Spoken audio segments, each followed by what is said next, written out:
네, 성도 여러분, 한 주간 평안하셨습니까? 오늘도 주님의 은혜가 충만하시기 바라겠습니다. 오늘은 어버이 주일입니다. 어버이의 은혜를 생각하시는 귀한 시간 되시길 바라겠고요. 다 같이 묵상 기도 드리심으로 주일 예배를 시작하겠습니다.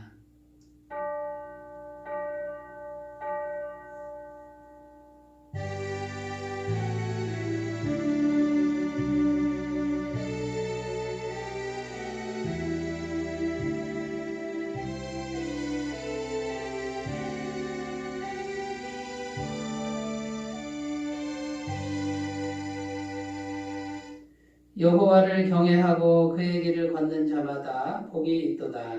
내 집 안방에 있는 내 아내는 결실한 포도나무 같으며 내 식탁에 둘러앉은 자식들은 어린 감람나무 같으리로다. 여호와를 경외하는 자는 이같이 복을 얻으리로다. 아멘. 거룩하신 하나님, 오늘도 주님 홀로 영광과 찬송을 받아주시기를 소원합니다.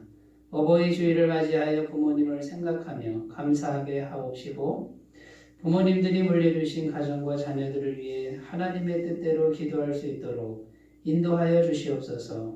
무엇보다 하늘에 계신 하나님께서 우리의 부모님인 것을 확인하며 감사하는 거룩한 예배가 되게 하여 주옵소서. 예배의 시종을 성령 하나님께서 아름답게 인도하여 주시기를 원하오며 예수님의 이름으로 기원하옵나이다. 아멘. 다 같이 찬송가 21장 함께 부르겠습니다.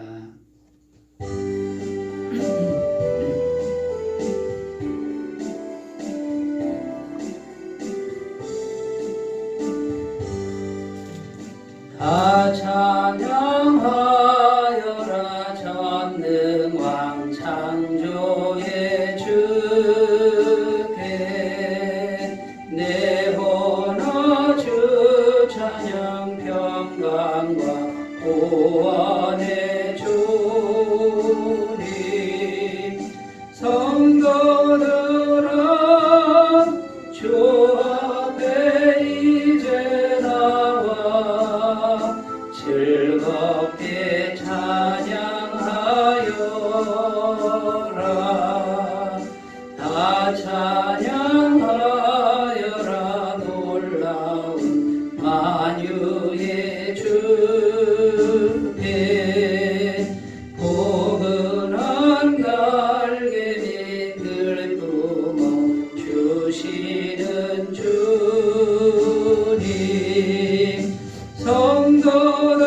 성도들아 주님의 뜻 안에서 내 소원 다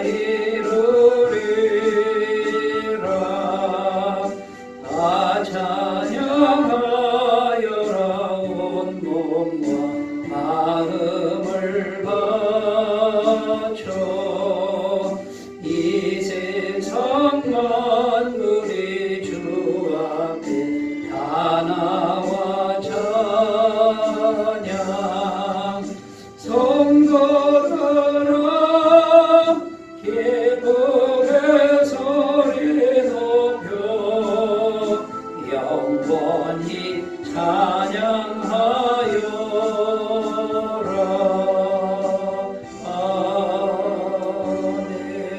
아멘.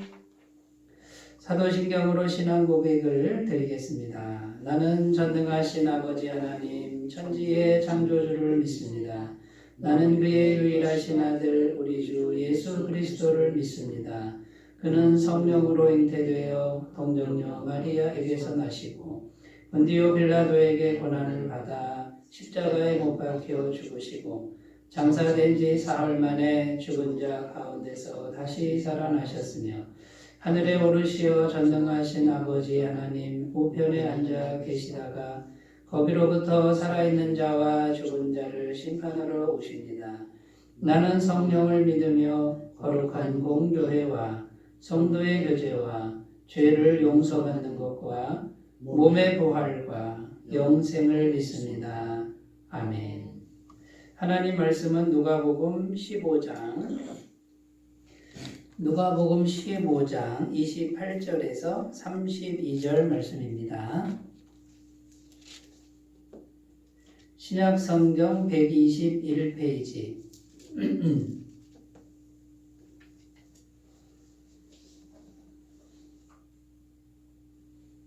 누가복음 15장 28절에서 32절 말씀을 제가 봉독해 드리겠습니다.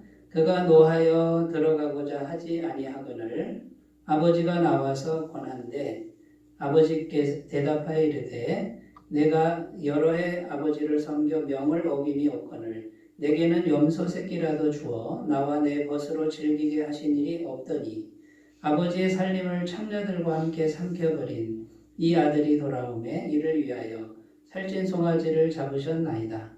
아버지가 이르되 예 너는 항상 나와 함께 있으니 내 것이 다 내 것이로되 이 내 동생은 죽었다가 살아났으며 내가 잃었다가 얻었기로 우리가 즐거워하고 기뻐하는 것이 마땅하다 하니라. 아멘. 네, 오늘은 어버이 주일입니다. 한평생 참으로 힘겨웠던 세월 속에서도 누군가의 편한 품이 되어 주시려고 온전히 애를 쓰신 이 땅에 계신 모든 부모님들께 감사의 말씀을 드리고 또 존경의 말씀을 드리겠습니다. 우리 부모님들이 있었기에 이 나라가 있었고 또 가정이 존재할 수 있었고 교회가 있는 줄로 믿습니다. 그래서 하나님께서 주시는 크신 위로가 마음속에 항상 함께 하시기를 바라겠고요. 또 남은 여생 동안에는 좋은 일만 가득하시기를 늘 기도드리겠습니다. 오늘 말씀은 어버이 주일을 맞이해서 하나님의 부모님 되심, 하나님의 아버지 되심 이런 주제를 가지고 같이 말씀의 은혜를 나누고자 합니다. 그래서 설교 제목을 아버지 품에서 살리라 이렇게 정해 보았습니다. 저는 청년 때 딱 한 번 가출을 했던 경험이 있습니다. 3일 정도 가출을 했는데요. 그때 당시는 왜 그렇게 가정에 불만이 많았는지 모릅니다. 그래서 가출을 해봤는데 가정에서 벗어나면 정말 자유롭고 행복할 줄 알았습니다. 그런데 가정에서 벗어나서 부모님 품을 벗어나서 나가보니 정말 외로웠습니다. 그리고 너무나도 불편했고 또 신용카드로 빚도 져보고 그런 경험을 한 적이 있습니다. 저희 어머니께서 이제 저를 찾기 시작하고 친구들에게 연락을 해서 결국은 이제 어머니 때문에 다시 집으로 돌아갔는데 그 여리고 병든 어머니 품이 왜 그렇게 편한지요. 정말 편한 곳이 그곳이구나. 이런 것을 가슴 깊이 경험하고 다시는 가출하면 안 되겠다. 이런 생각을 한 적이 있습니다. 오늘 본문 말씀의 내용은 탕자의 비유라는 그런 비유의 말씀이죠. 한 아버지 밑에 둘째 아들이 아버지의 재산을 미리 챙겨서 가출을 합니다. 집을 나가서 허랑방탕하게 다 소비하고 다시 아버지께로 돌아가는데 그 아버지께서 아무것도 묻지 않고 모든 걸 다 회복시켜 주시는 그런 내용이 오늘 말씀입니다. 이 둘째 아들 탕자가 한 것은 아무것도 없습니다. 잘한 게 아무것도 없습니다. 그런데 그냥 아버지께로 그냥 갔는데 아버지는 다 회복시켜 주십니다. 하나님 아버지 마음이 이와 같다는 것을 성경은 말해주고 있는 것이죠. 그래서 하나님께서는 오늘도 우리들에게 방황하는 영혼들에게 내 품으로 돌아오라. 아버지 품으로 돌아오라. 내 품에서 살아라. 하나님 아버지 품에서 살아라. 이렇게 말씀하시는 줄로 믿습니다. 그러면 여러분, 우리가 하나님 아버지 품으로 돌아가는 것은 구체적으로 어떻게 하는 겁니까? 오늘 비유에 나오는 탕자는 자기 육체가, 자기 몸이 자기 아버지 집으로 돌아가는 것이지만 영적으로 우리는 어떻게 해야 하나님 아버지 품으로 돌아가는 것입니까? 그것은요, 우리 마음 중심이 하나님께로 가야 합니다. 자, 마음이 하나님께로 간다 이 뜻은 뭐냐면요, 우리 마음이 하나님의 마음과 잘 통한다 이런 의미예요.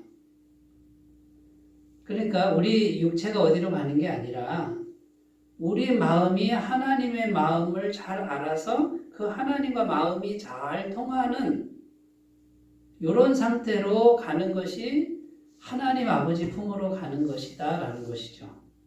어느 권사님이 계신데 남편은 일찍 천국에 가시고 딸이 하나 있는데 고등학교 2학년입니다. 그런데 이 딸이 틈만 나면 가출을 합니다. 그리고 몇 달씩 안 들어오는데 이 권사님이 교회 가서 눈물로 기도합니다. 하나님, 우리 딸 좀 돌아오게 해주세요. 내가 딸을 기다리고 또 기다리고 있습니다. 눈물로 기도하는데 오랜 시간 기도하는 가운데 하나님의 영인 성령께서 이 권사님 마음에 하나님의 마음을 깨닫게 해주셨습니다. 그 내용이 뭐냐면, 너는 너의 딸을 기다리고 있느냐? 나는 너를 아주 오랫동안 기다렸고 앞으로도 기다리고 있을 것이다. 이런 마음의 음성을 들었다는 겁니다. 이 권사님이 마음속 깊은 곳에서 그 음성을 듣고 깨달았는데, 결국은 하나님이 나를 기다리고 계시는구나라는 것을 마음에 알았다는 거죠.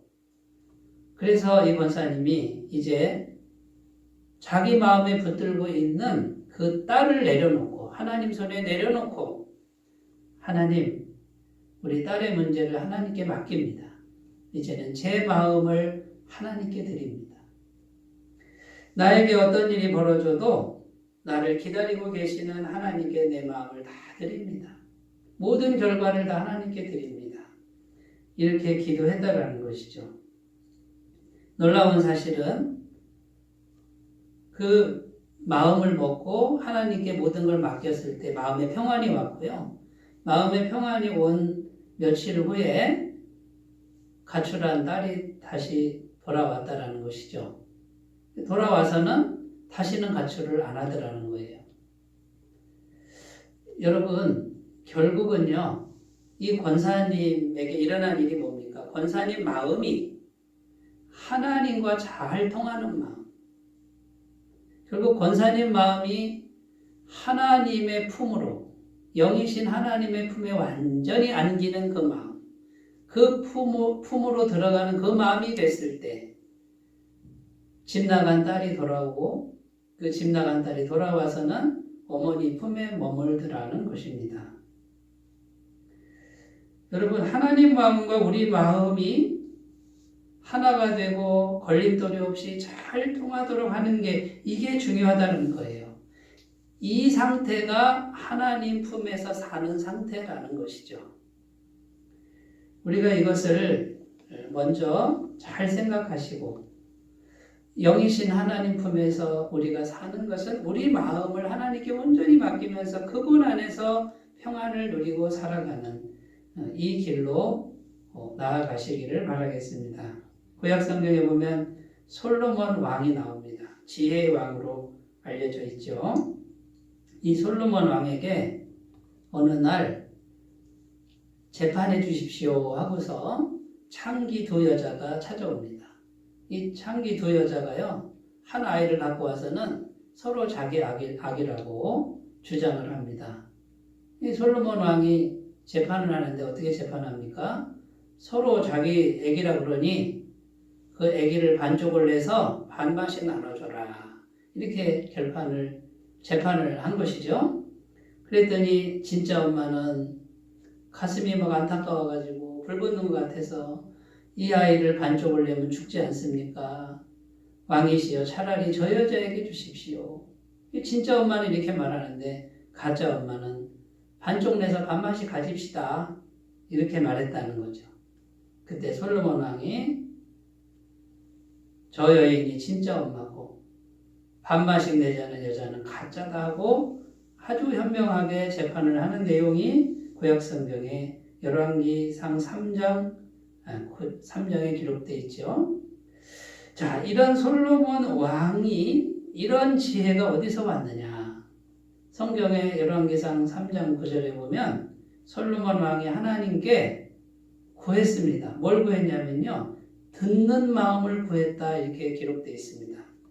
제가 성경 말씀 읽겠습니다. 누가 주의 이 많은 백성을 재판할 수 있사오리까?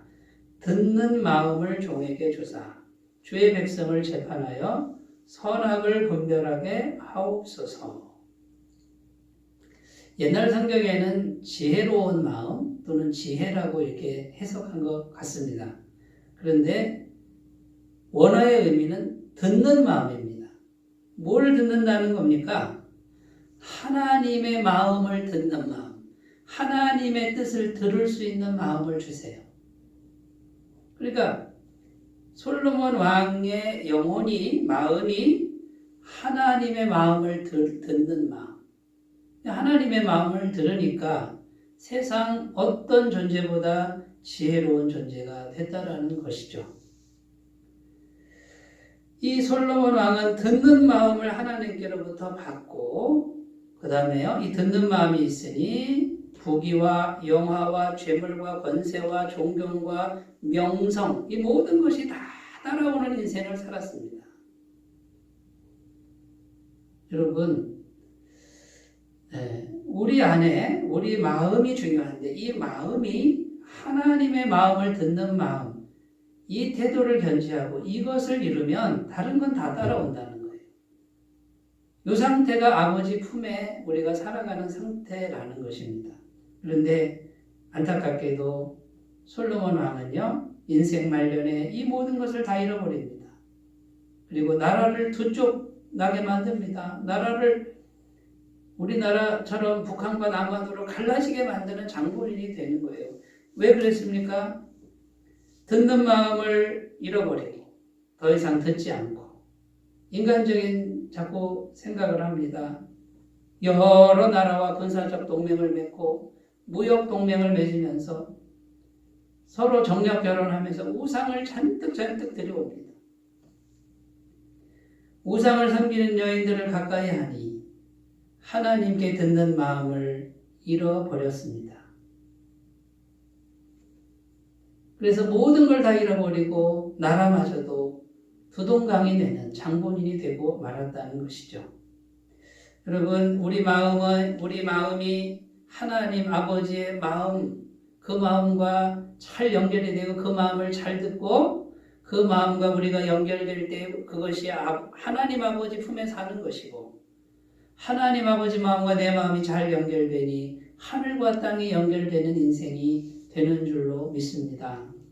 그래서요 우리 하나님의 부모님 되심 아버지 되심 그분이 우리의 아버지이신데 우리가 마음만 잘 준비해서 하나님께로 가기만 하면 언제든지 우리 하나님 아버지는 언제든지 우리를 품어주시고 하나님 아버지의 모든 것을 우리에게 다 회복시켜 주시고 허락해 주시는 분이라는 오늘 본문 말씀을 우리가 꼭 기억하시고 날마다 마음 중심으로 하나님께 듣는 마음 하나님과 연결되는 마음을 추구해 가시는 귀한 삶이 되시기를 바라겠습니다.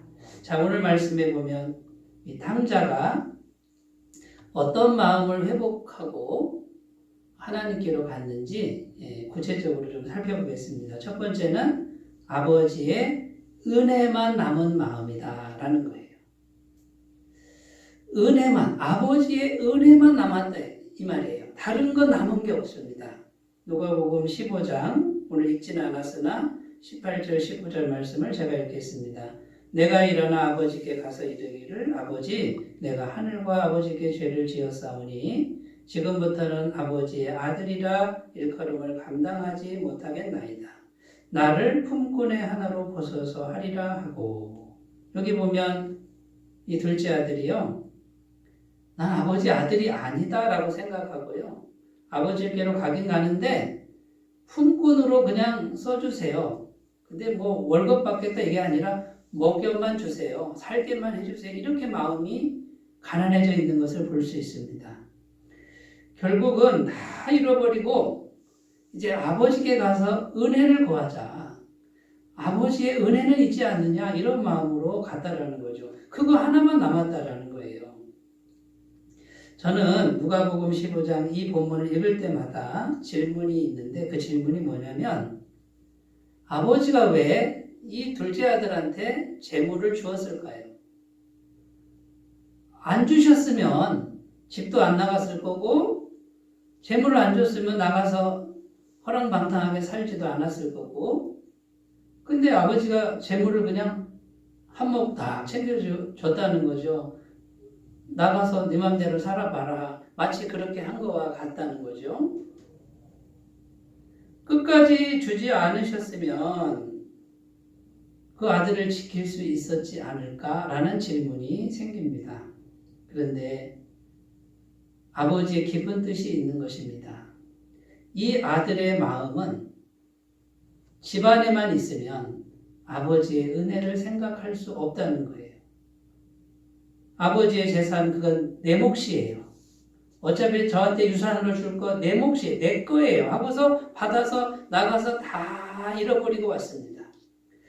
자, 다 잃어버리는 것. 아무것도 남지 않는 것. 이 상태가 되니까 이 아들은 아버지의 은혜를 생각합니다. 아버지는 내게 은혜는 베풀어 주실 것이다. 큰 은혜도 아니고 작은 은혜는 베풀어 주실 것이다. 결국 이 탕자의 마음이 어떤 마음이에요? 아버지의 은혜만을 생각하고 그것만 남은 마음이 되도록 이 아버지가 재물을 주신 것이다 그 말이죠. 하나님 아버지께서 우리에게 원하시는 마음이 이것입니다. 이 은혜만 남은 마음을 위해서 하나님께서는 때로는 우리에게 쓰라린 실패를 주십니다. 모든 것을 잃어버리는 고통도 주십니다.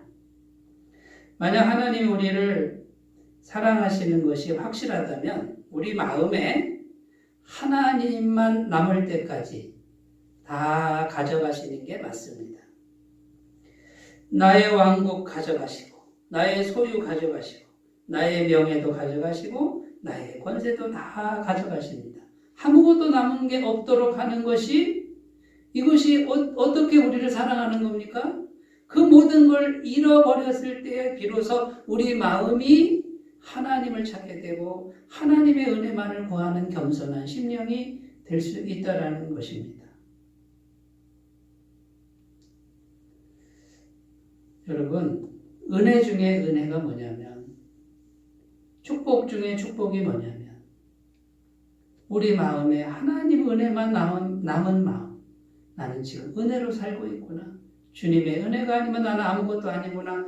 이렇게 겸손한 마음이 이게 형성된 것, 길들여진 이 상태가 가장 복받은 상태라는 것을 오늘 꼭 기억하셨으면 좋겠습니다. 이 마음을 가지고 아버지께로 갔을 때 아버지는 아무것도 묻지 않습니다. 무조건 다 회복시켜 주십니다. 아버지 것으로 다 갚아주신다라는 거예요.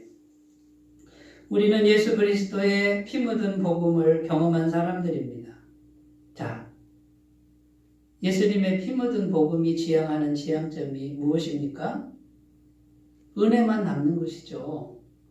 나는 철천지 원수 같고 저주받아 지옥 인생, 마귀의 종로로 타던 존재가 예수님의 값없는 은혜로 하나님의 자녀가 됐습니다. 이제 나는 죽었고 내 안에 예수님만 사는 존재가 됐다라고 하는 게 복음의 지향점입니다. 구원받은 사람의 마음속에는 더 이상 내가 잘난 게 없습니다. 이게 복음의 지향점이라는 거죠. 예수 믿고 구원받았다 이 말은 결국 나에게는 아무 소망이 없고 하나님의 은혜만이 계속해서 내게 의미가 있고 그 은혜만이 나를 살렸다라고 하는 이 내면의 심령 상태를 유지하는 이것이 구원받은 사람의 심령 상태가 되어야 될 줄로 믿습니다. 그럴 때 비로소 우리 마음은 하나님과 연결이 잘 되고 하나님과 막힘없이 잘 통하는 그런 마음 상태. 그 상태로 하나님께 가니 하나님께서 주시는 모든 것이 막히지 않고 다 그 아들에게 전가되는 것입니다. 결국 우리에게도 똑같이 이루어질 줄로 믿습니다. 어떤 믿음 좋은 여자 청년이 있었답니다. 자타가 공인합니다. 저 여자 청년은 어쩜 저렇게 믿음이 좋을까? 아마 시집을 잘 갈 거야. 권사님들이 축복하고 목사님이 축복하고 자기 자신도 나만한 믿음이 없다고 생각을 했습니다. 좋은 신랑감이 나타났는데 한 가지 문제가 뭐냐면 60세 된 호르몬이를 모시고 있습니다. 가정에서는 반대를 했는데 이 여자 청년은 자신합니다. 나는 믿음으로 신앙으로 그 어머니를 잘 모실 자신이 있습니다. 하고서 결혼을 했는데 그 어머니가 102세까지 살았다는 겁니다. 62년을 모셨는데 중간에 문제가 뭐냐면 심각한 치매가 왔어요. 옷을 벗고 동네방네 다니고 욕설도 하시고 실례도 하시고 40년 동안 20년 잘 살다가 40년 치매에 모셨는데 40년 동안 신앙의 바닥을 경험하고 또 경험합니다. 그러면서 시어머니를 미워합니다. 남편이 없을 땐 시어머니하고 싸우기도 합니다. 마음속으로 수도 없이 시어머니를 살인합니다.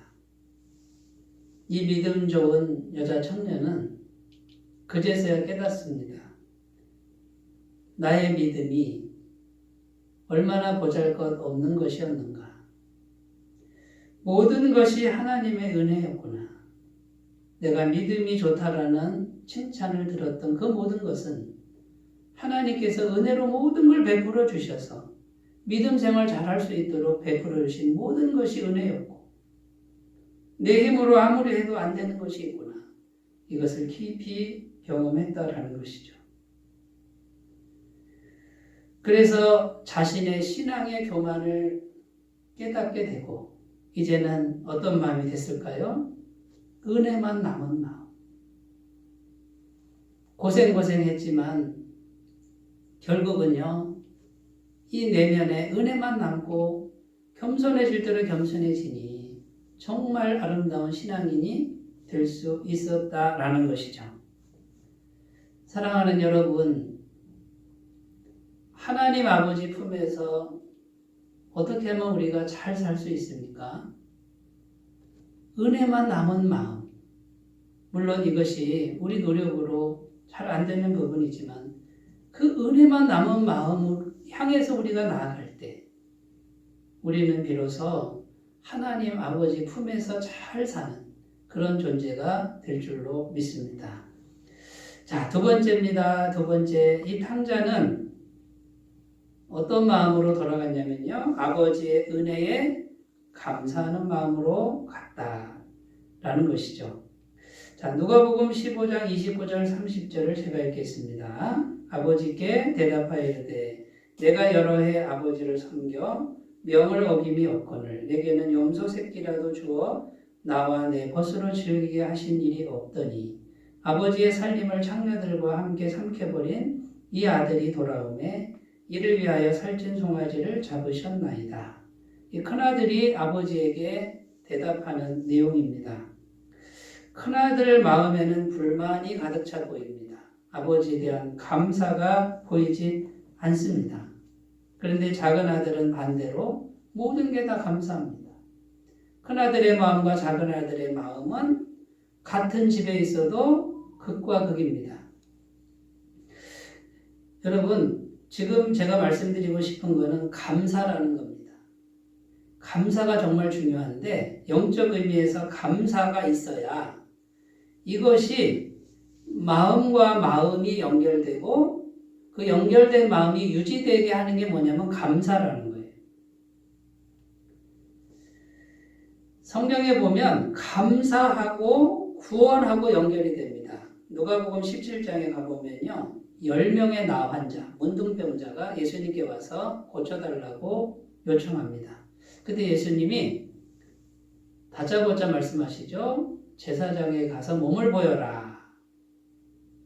그런데 이 10명의 나 환자가 그 말을 순종해서 제사장에게로 10명이 쭉 가다가 다 났습니다. 가다가 다 났단 말이죠. 근데 그 10명 중에 딱 한 사람만 돌아옵니다. 돌아와서 예수님께 고맙습니다. 그리고 하나님께 영광 돌립니다. 근데 예수님께서 안타깝게 이렇게 말씀하십니다. 누가복음 17장 18절 19절에 이 이방인 외에는 사마리아인이라고 나오는데 이 이방인 외에는 하나님께 영광을 돌리러 온 자가 없느냐 하시고 그에게 이르시되 일어나 가라. 내 믿음이 너를 구원하였느니라 하시더라. 자, 여기 보면요. 10명의 문둥병자가 나았습니다. 육체가 치유를 받습니다. 근데 한 사람만 돌아와서 감사하고 하나님께 영광 돌리는데 예수님이 뭘 선포하십니까? 내 믿음이 너를 구원했다라고 선포합니다. 10명 중에 9명은 육체의 병만 난 거고요. 10명 중에 1명은 영혼의 병까지 나은 거예요. 구원까지 받았다라는 거죠. 자, 그러면 감사라고 하는 것이 뭐와 연결되죠? 구원과 연결되는 거죠.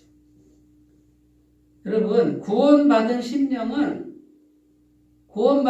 예수님의 보혈로 구원받은 심령은 어떤 심령이요? 항상 감사인 거예요. 오늘이 다 감사인 거예요. 왜요? 오늘이 전부 뭡니까? 보너스로 사는 인생 아닙니까? 예수님 알기 전에는 마귀 자손이고 지옥 가는 인생이고 이미 죽었던 저주받은 인생 아닙니까? 근데 예수님 믿고 구원받았으니 이제 내가 살아가는 모든 날이 다 감사가 되는 게 마땅합니다. 그런데 우리가 연약하기 때문에 불평이 나오고 원망이 나올 때가 많은 건 우리 연약함 때문이지만 그럼에도 불구하고 구원받은 사람들은 힘들고 어렵고 눈물 나도 언제든지 감사를 찾지 않습니까? 이것도 감사하다 저것도 감사하다 그러지 않습니까? 그러니까 구원받은 심령은 언제나 주님 감사해요. 주님 감사해요. 이 감사할 거리를 찾는다라는 거예요. 그래서 감사가 있어야 구원받은 심령이다 그 말이에요. 여러분, 그러니까 우리 안에 늘 감사하는 마음을 갖고 하나님을 만나면 어떻게 되는 거예요? 하나님 품에 잘 사는 거예요. 감사하는 마음이 있을 때 하나님의 마음과 잘 연결이 되는 줄로 믿습니다. 신명기 16장 16절에 보면 하나님께서 이스라엘 백성들에게 명령하는데 이렇게 명령합니다. 너의 가운데 모든 남자는 1년에 3번 곧 무교절과 칠칠절과 초막절에 내 하나님 여호와께서 택하신 곳에서 여호와를 배웁되 빈손으로 여호와를 배웁지 말고 1년에 3번은 성전으로 와라 그 말이에요. 근데요 성전이 한 곳에 있잖아요. 저 국경 근처에 있는 사람들도 남자는 다 와야 돼. 1년에 3번. 국경 지키는 거 하지 말고 와라. 외적이 안 쳐들어오게 내가 막아줄게. 하나님이 성경에 그렇게 얘기하셔요. 그런데 왜 그렇게 먼 거리에서 오라고 하시느냐 그 말이에요. 그냥 거기서 국경에서 그냥 예배 드리죠. 근데 꼭 와라 그 말이에요. 왜 그럴까요? 무교절, 칠칠절, 초막절은 전부 감사절기입니다. 하나님의 은혜를 기억하는 그 절기 아무리 힘들어도 아무리 멀어도 꼭 와라. 와서 여호와를 배우고 가라. 그리고 빈손으로 오지 마라. 이게 하나님이 명령하시는데 인간적 입장에서 보면 너무하시는 거 아닌가 이런 생각이 듭니다만 이게 우리의 살 길이라는 거예요. 하나님께 대한 감사를 기억하라 그 말이에요. 은혜를 기억하라. 그래야 우리의 영혼이 산다. 우리의 마음이 그래야 하나님과 연결되고 그래야 하나님의 모든 복을 감사를 통해서 우리의 마음의 감사를 통해서 하나님의 은혜를 볼 수 있다. 결국 우리를 축복하시고 살리려는 주님의 뜻인 줄로 믿습니다. 여러분, 이 탕자가 다시 아버지께로 돌아가서 모든 복을 받는데 감사하는 마음밖에 없는 거예요. 감사만 남은 거예요. 첫 번째는 은혜만 남은 거예요. 두 번째, 감사만 남은 거예요. 세 번째입니다. 마지막 세 번째, 아버지의 은혜를 나누는 마음으로 우리가 하나님을 만나야 된다는 것입니다.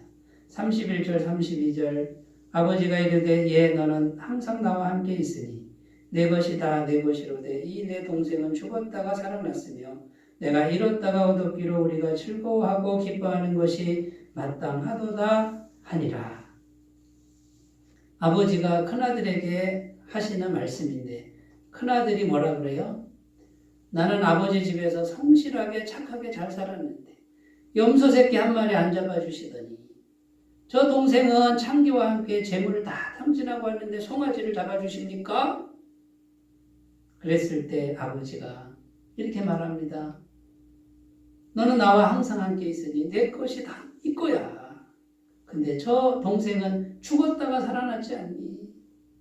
그러니까 같이 기뻐해다오. 자, 여기서 중요한 게 뭐냐면요.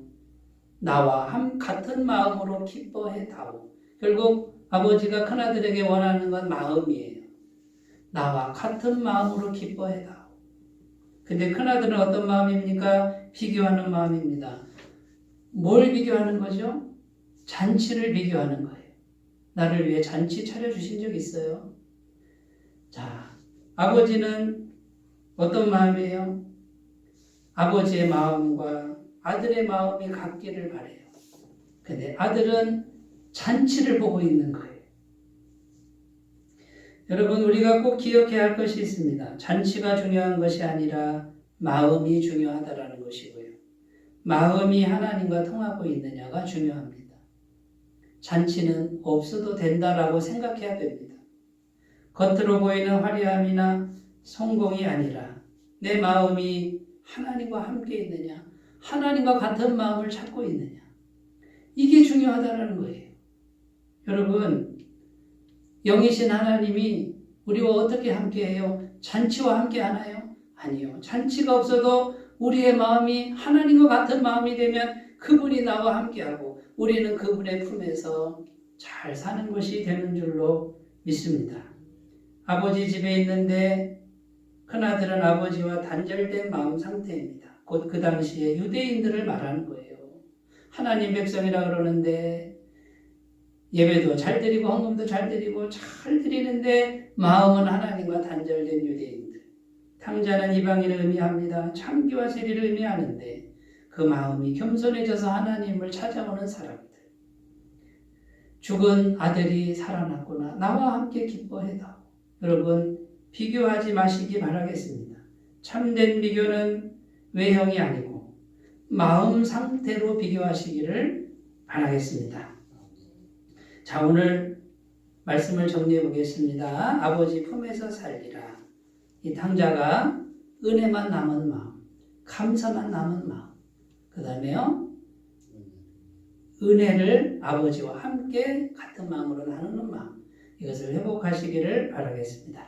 기도합니다. 하나님 아버지, 감사와 영광을 올려드립니다. 하나님의 부모님 되심을 우리가 깊이 생각하고 그 부모님의 예비하신 모든 은혜를 다 받아 누리는 우리가 되게 하옵소서. 탕자처럼 겸손한 신앙을 허락하여 주옵소서. 예수님의 이름으로 기도드립니다. 아멘. 찬송가 288장을 함께 부르겠습니다.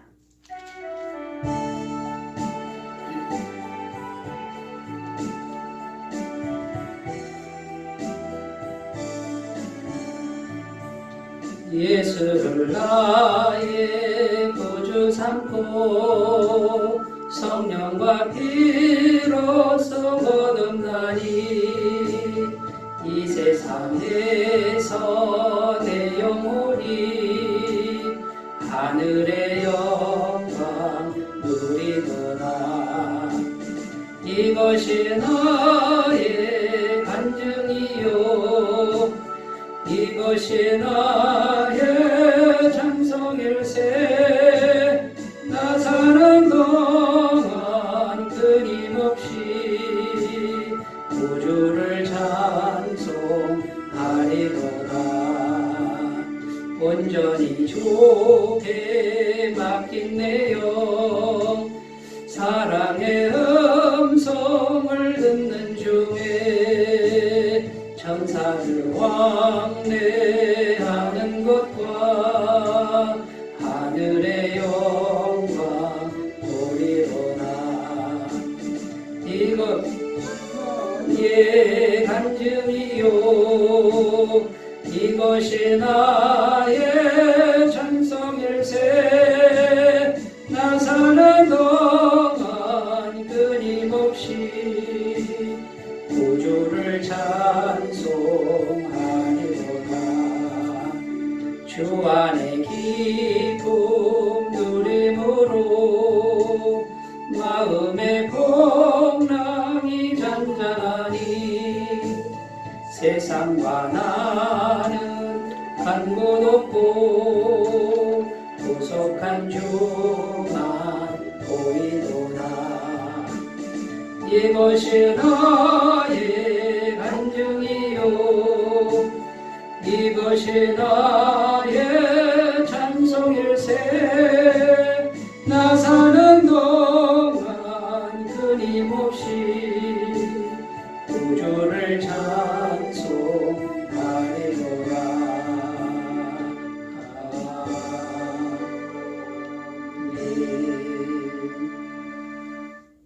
광고 말씀드립니다. 오늘은 어버이 주일로 지킵니다. 한평생 고생과 수고로 헌신하신 모든 부모님들께 감사와 존경의 마음을 드립니다. 코로나 바이러스 위해서 기도해 주시고요. 교회 헌금 계좌가 변경되었습니다. 착오 없으시기를 바라겠습니다. 이제 찬송가 384장 부르시고 축도로 예배를 마치겠습니다.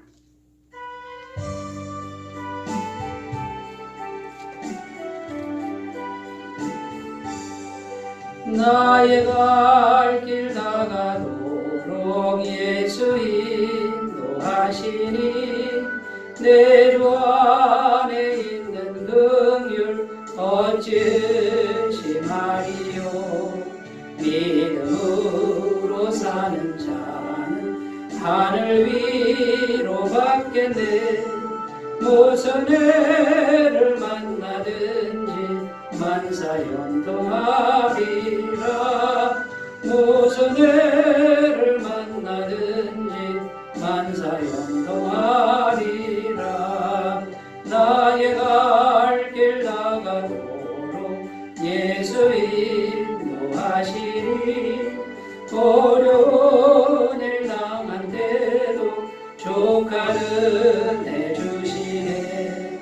나는 심기보다 나고 영원 매우 바라나. 나의 앞에 반석에서 샘물나게 하시네. 나의 앞에 반석에서 샘물나게 하시네.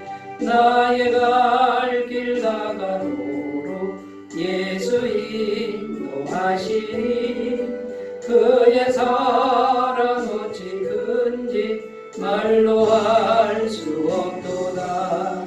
성령 강화 받은 영혼 하늘 날아갈 때에 영영 걸을 나의 찬송 예수 인도하셨네. 영영 걸을 나의 찬송 예수 인도하셨네.